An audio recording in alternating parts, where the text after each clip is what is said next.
My name is Jack Turner, and the last thing I expected to inherit from my grandfather was 1,300 acres of land, and an entire neighborhood sitting on part of it. My grandfather, Thomas Turner, was the kind of man who rarely talked about his business. He owned land all over the county: pastures, timber fields, a few lakes, and a stretch of property near the edge of town that he had bought decades earlier when it was practically worthless farmland. By the time I was a kid, most of that land was just part of the background of our lives. We hunted there sometimes, fixed fences, rode horses through the fields, but nobody really talked about the legal side of it.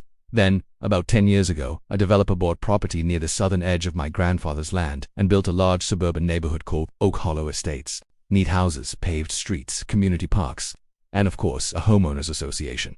The development grew quickly. Families moved in, sidewalks filled with kids riding bikes, and the neighborhood slowly became one of the more expensive places to live near town. My grandfather never seemed bothered by it. Whenever someone mentioned the development creeping close to his land, he would just smile and say something strange. Land remembers who owns it. At the time, I didn't understand what he meant. 2 years ago, my grandfather passed away. He was 92 years old, and the whole town came to the funeral. Farmers, business owners, old friends, people who had known him for decades. After the service, the family gathered with his attorney to go over the will. That was the moment everything changed. The attorney placed several folders on the table and began explaining the property distribution. Most of the farmland went to different relatives, but one particular document caught my attention. A 1,300-acre parcel located along the southern boundary of town. According to the deed, that entire parcel had remained under my grandfather's ownership for more than 40 years. The attorney slid a map across the table.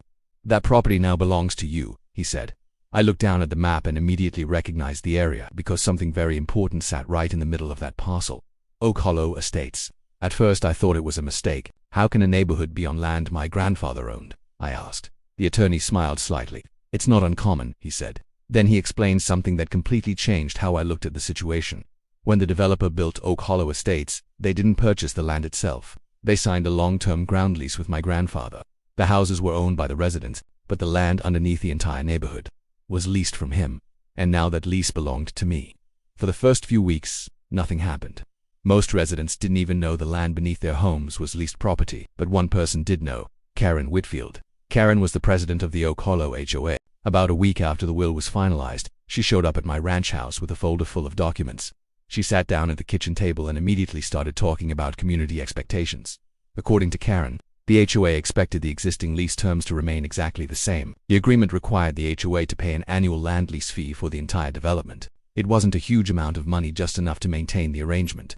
Karen made it clear she expected nothing to change. But after reviewing the contract with my lawyer, I noticed something important. The lease was about to expire within 6 months, and according to the contract, the new landowner had the right to renegotiate the terms. Karen didn't seem worried. She assumed I would simply renew the agreement without any changes.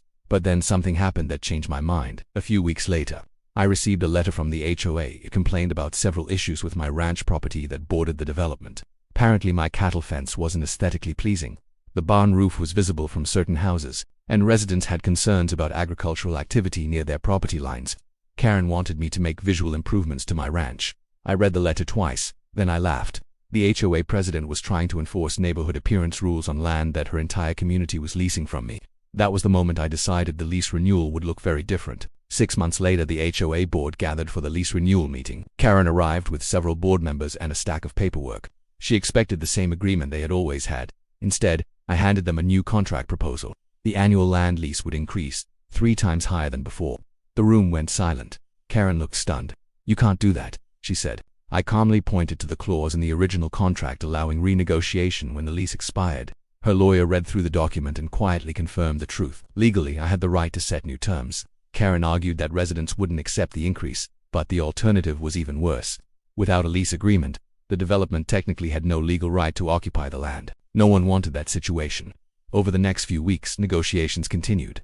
Eventually, the HOA accepted a revised lease agreement, though the final number was slightly lower than my original proposal. Still, it was significantly higher than before. Karen was furious, but the board members understood something she didn't.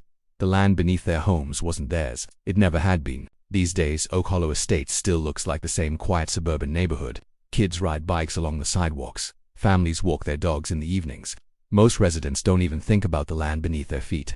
But once a year, the HOA sends a payment for the lease that allows their entire neighborhood to exist. And every time that payment arrives, I remember something my grandfather used to say: "Land remembers who owns it."